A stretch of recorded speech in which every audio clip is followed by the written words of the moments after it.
Welcome back to the exchange. Shares of Apple are soaring after the company announced a $110 billion stock buyback program, which overshadowed a drop in iPhone sales in its fiscal second quarter earnings report.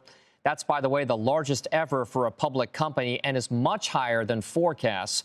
Our next guest says that while this is good for the stock right now, the longer-term issue is whether Apple is doing enough to be relevant in the next technology disruption. Of course, that's AI, or whether it's still stuck in the last one, which is mobile. Joining me now is Laura Martin, senior internet and media analyst over at Needham. Laura, this is a conversation that maybe isn't new because a lot of folks have a concern about Apple's ambitions and plans in artificial intelligence. Take us through what's most worrisome for you and what Apple needs to do to right the ship. Right. So what's most worrisome for me is the fact they just announced a $100 billion share repurchase, which is fantastic for shareholders today. But they're sort of mortgaging their future because they're doing that in the face of Microsoft Capex up 70%, Google Alphabet Capex up 90%, Facebook $5 billion of extra Capex just in the last quarter. Like these generative AI, like anchor tenants are raising Capex enormously, and here's Apple saying, no, our Capex guidance stays the same, and we're going to take $100 billion and rather applying it to the next tech revolution, we're going to just apply it to buying in shares. I think that's problematic on the 5-year time frame for earnings. What can someone do? What can a company like Apple do with a war chest, an incremental war chest, by the way, because that's just what they're buying back with for stock? What can they do with $100+ billion to deploy? What if they were hypothetically to do something for Capex? What does that even look like at the scale of $110 billion? I mean, it's a great question. I just think their vision is so focused on mobile, which was the last revolution, that they can't actually get out of the box of mobile, and they probably can't spend $100 billion in the mobile ecosystem.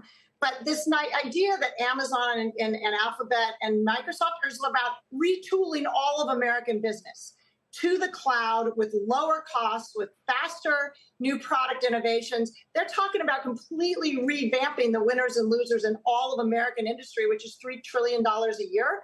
That's sort of what these big guys are playing for right now. And Apple's talking about the mobile ecosystem, which just feels very niche-y, even though it's a global business compared to what these other Capex big hyperscalers are talking about. All right. So speaking of hyperscale, there is no more hyperscale than most people would characterize the install base for Apple's users are, whether they be iPhone users, the app services, iPads, Mac computers. They've got a very loyal and strong user base and install base.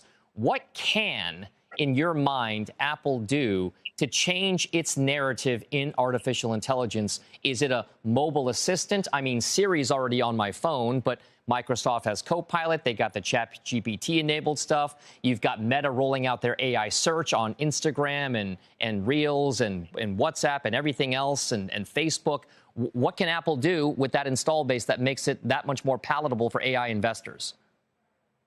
Right. So within that mobile ecosystem, which I'm characterizing as narrow, they can do a lot of stuff with AI and generative AI. Like, for example, they can see that if you use like these 3 apps on your phone, another 1 million people who use those 3 apps also use this other app. They can drive discovery of more use of because they're the ones who know what you're using on your phone. So they can make the usage of your iPhone more efficient by looking at how other people are using iPhones. They can look at best, just elevating new apps for you. They can recommend you try this or try that.